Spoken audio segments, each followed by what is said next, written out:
Bonjour, aujourd'hui on voit comment formater une clé USB. Alors oui, celui qui sait faire, c'est facile. Mais qu'en est-il pour le débutant? Qu'en est-il des informations qu'on va devoir donner au client quand il appelle le support en disant « Je dois formater ma clé USB ». Alors si ça peut paraître facile, je vais juste rappeler ici les différentes manières de formater une clé USB. Alors je parle souvent des fondamentaux, peut-être un petit peu moins ces derniers temps. Est-ce que vous vous rappelez la taille maximum pour une clé en FAT32, en FAT16? Pourquoi formater une clé en FAT32 ou choisir le NTFS? Quel nombre de caractères pour le nom de la clé suivant le formatage? Alors ici c'est bien des fondamentaux, mais c'est aussi une explication complète sur le formatage d'une clé USB. Ouais, ça sera même pas un mini tuto tellement il y a de choses à dire. Alors oui, je m'adresse quand même un petit peu plus aux débutants, mais je vais quand même donner en cours de route un ou deux softs qui pourront vous aider. Il n'y a jamais finalement rien de totalement inutile. Pour les groupes de support, ça peut être une vidéo à mettre dans un coin quand on vous demandera pourquoi je ne peux pas copier mon fichier, pourquoi je ne peux pas le renommer. Finalement, les 12 000 questions qu'on peut se poser, suivant que vous serez à l'aise avec le sujet, je vous laisse consulter le timecode. La chaîne traite tout un tas de sujets, pensez à vous abonner et activer la cloche pour recevoir les notifications de mes nouvelles vidéos. Vous pouvez aussi taper LJP Info dans votre navigateur web pour me retrouver.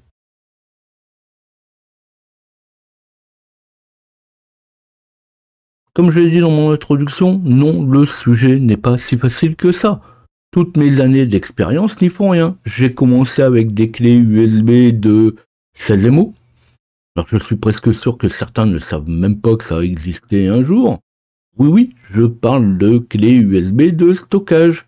Oui, je suis déjà tombé sur des utilisateurs qui avaient acheté une clé USB Wi-Fi et qui n'arrivaient pas à la formater. C'est évident. Alors ne vous marrez pas. Non, tout le monde n'est pas tombé dans la potion magique étant petit.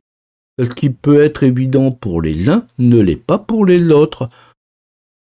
Au juste, c'est quoi la séquence de mise à feu d'un super stratoréacteur? Alors bon, allez, je vais poser une question plus simple. C'est quoi la différence entre super stratoréacteur et un statoréacteur? Bon, j'arrête là. Oui, chacun son truc. Oui, on a tous commencé un jour. Oui, il m'arrive parfois de chercher encore des petites choses toutes simples. Le sujet de la clé USB, que simple finalement. Il y a de quoi en parler des heures. Je vais rester dans Windows. Windows, c'est quand même le monde du je clique sur une image pour lancer un programme. Pour Linux, je serais fort étonné que tout le monde puisse me dire la différence entre ext3 et ext4. Et je ne parle pas du ZJS et du RazorFS et des 30 systèmes de fichiers qui vont derrière.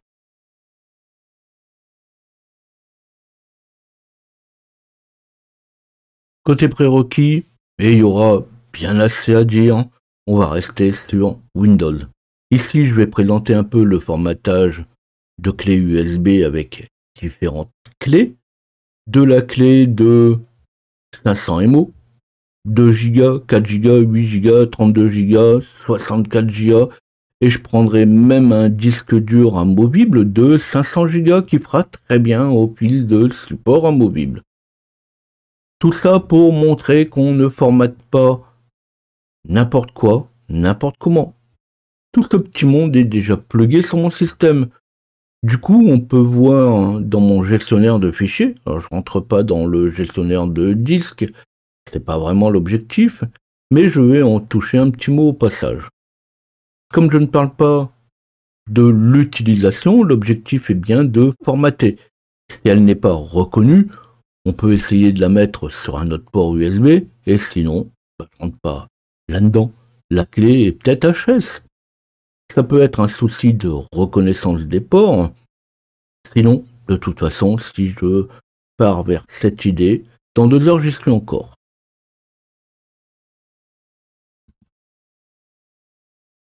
Formatage rapide ou non, on peut toujours garder le formatage rapide. L'un efface juste les quelques émaux sans effacer les données qui sont dedans, qui sont dans la clé. Ça, j'en ai déjà aussi parlé avec la récupération de fichiers qu'on aurait pu effacer. L'autre efface les données complètement qui sont dans la clé, mais passe là, quand même la plus grande partie de son temps simplement à vérifier les secteurs. Alors oui, c'est presque pareil ou pas loin. Dire si l'un ou l'autre c'est mieux, avant on parlait aussi de formatage bas niveau. Il faudrait rentrer dans de grandes explications. On passera au formatage non rapide quand on aura des doutes sur le fonctionnement de la clé et quand on aura des informations qui pourront vous mettre en prison pour les 2000 prochaines années. Mais de toute façon, une clé USB qui vous gêne, un coup de marteau dessus et on n'en parle plus. Alors ici, on ne fera que du formatage rapide. C'est le principe qu'on va garder. Au passage, vous allez voir que ça met quand même parfois un peu de temps pour afficher la fenêtre de formatage. Donc là, c'est normal. Jusqu'à 5 ou 6 disques, ça va. Au-delà, le gestionnaire de disques rescanne les différents ports. Il suffit d'avoir un peu du matériel vieux et ça peut prendre plus de temps. J'ai quand même sorti une clé USB de 512 MO et quelques-unes en USB 2. Alors effectivement, c'est pas top, mais ça permet d'apporter quelques précisions aussi au passage.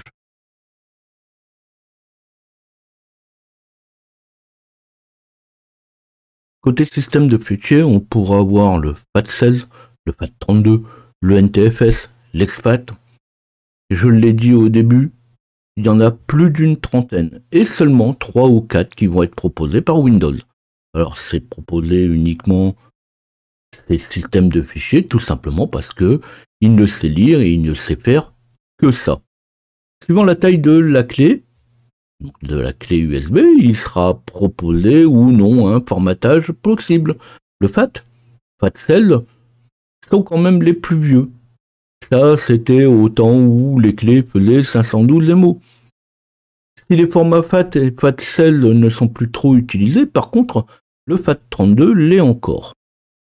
Pour les curieux, il existe quand même quelques petits softs qui permettent de formater un peu plus loin les clés USB. Ma clé de 64 Go, Windows ne veut rien savoir. Il ne propose que l'EXFAT ou le NTFS. Pourtant, le FAT32 est limité à 2 Tera, donc on peut quand même y aller. RPM Prep, par exemple, va pouvoir me la formater en FAT32. Alors il va pas pouvoir la formater en FAT16, tout simplement parce que le FAT16 est limité à 2 Go. Alors à ça, il y aura quand même un intérêt, c'est surtout leur emploi. La plupart des télévisions, les tablettes, le téléphone ne reconnaissent pas autre chose que le FAT32. Alors c'est juste une question de réglementation, même s'il existe des versions libres de NTFS, alors je rentre pas plus loin dans le détail. Pour utiliser la clé USB sur une télé, eh bien oui, on formate en FAT32. C'est là où RPM Prep est bien pratique. Comme ça, je peux formater ma clé USB qui fait 64 Go en FAT32. Alors je ne montre pas son utilisation, vous le téléchargez et vous testez. Alors c'est quand même bien intéressant, on peut alors tester les clés USB, tester le boot, mais le sujet n'est pas là.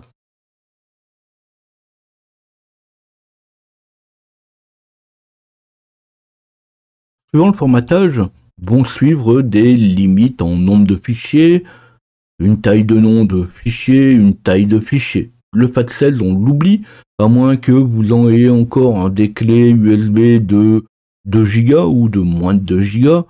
Alors j'en ai encore, mais c'est pour mettre souvent des petits systèmes de dépannage. Mais de toute façon, le FAT32 est reconnu partout. La première restriction qu'on va retrouver en fonction du système de fichiers, c'est la taille des fichiers. Alors non, un fichier de plus de 4 Go ne rentre pas sur une clé formatée en FAT32. Alors il ne vous reste plus qu'à découper vos films pour qu'ils fassent moins de 4 Go. Bon, pour ça, j'ai un petit soft qui coupe mais sans réécrire le fichier. C'est super rapide, c'est gratuit, je vous le conseille et j'ai réglé mon souci de fichier. On pourrait très bien aussi le zipper, puis quand on zip un fichier, on lui dit de découper en parties de 2 Go.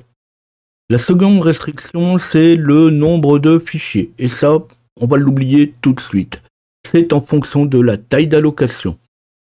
Vu la taille des clés USB, on n'arrive jamais à les remplir. Alors oui, même un fichier vide prend un peu de place. Une disquette, pour ceux qui ont connu, on finissait par la remplir. Juste avec des fichiers vides. Mais pour les clés USB, on n'y arrive plus. Alors oui, on pourrait très bien, en mettant des milliers, des dizaines de milliers, des centaines de milliers de fichiers vides, remplir une clé USB. Mais bon, c'est pas l'objectif. Donc, ça aussi, on va l'oublier. Puis, c'est la taille du nom de la clé USB. On peut mettre un nom à notre clé USB, 11 caractères pour le FAT32 et 32 caractères pour les autres. Alors oui, ma clé s'appelle Loisel-JP64 ou Loisel-JP-64. Une autre s'appelle Loisel-JP-64G. Alors oui, il y en a une qui fait 11 caractères, l'autre en fait 12. C'est pas la mort. Alors ouais, effectivement, Loisel-SLD Ext 500 Go, c'est quand même plus parlant. Après, de toute façon, si vous mettez un nom plus long, ça devient tout de suite illisible. De toute façon, je vais en parler en même temps que le nom de mes fichiers. Ensuite, c'est aussi le nombre de partitions. En fonction du NTFS ou du FAT32, on ne peut pas mettre le même nombre de partitions. Alors les partitions sur une clé USB, de toute façon, Windows, déjà, il veut rien savoir là-dessus. Et couper une clé USB en plusieurs parties, c'est vraiment inutile, sauf dans des cas très particuliers. Mais si vous en êtes là, vous n'avez pas besoin de regarder cette vidéo. Il y a bien aussi la taille des noms de fichiers, ou du chemin, du dossier et sous-dossier compris. 256 caractères, à quelques-uns près, alors un nom de 250 caractères, est-ce que vous arrivez à vous y retrouver avec? Alors moi non. Alors on reste simple. 40 ou 50 caractères pour un nom de fichier, c'est déjà bien. Donc ça aussi on va l'oublier. Alors je vais vous mettre un lien dans la description de la vidéo qui va vous amener sur le site de Microsoft et qui va vous fournir un peu plus de détails sur la taille des systèmes de fichiers maximum, la taille des allocations. Bon, ça va pas changer votre vie, mais ça donne quelques informations en plus. Puis je vous donne un second, toujours sur le site de Microsoft, qui explique un peu plus l'utilisation des clés USB ou la taille des fichiers.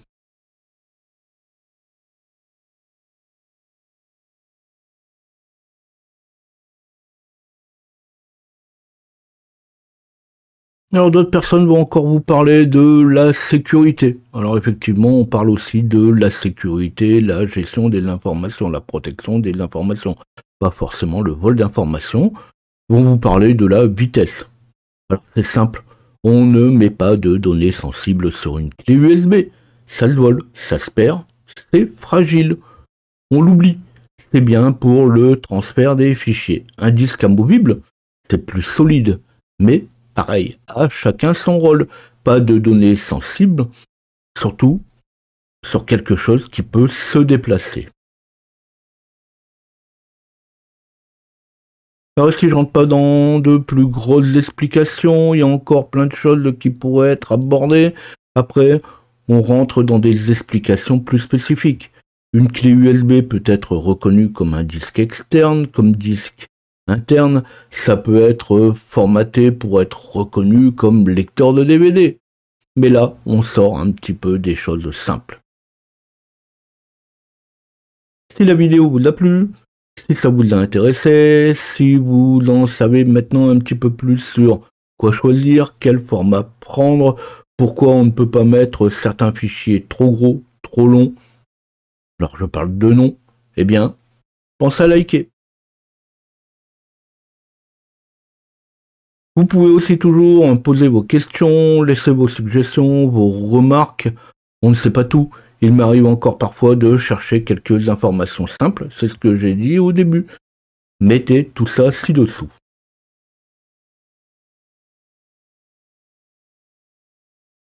On ne sait jamais, je dis souvent que je vais mettre un lien, parfois un fichier dans la description de la vidéo. Si je venais un jour à oublier, personne n'est infaillible, je rectifierai ça. Et parfois, avec le temps, des petites choses peuvent venir compléter la description. Donc, au besoin, faites-le savoir. À bientôt.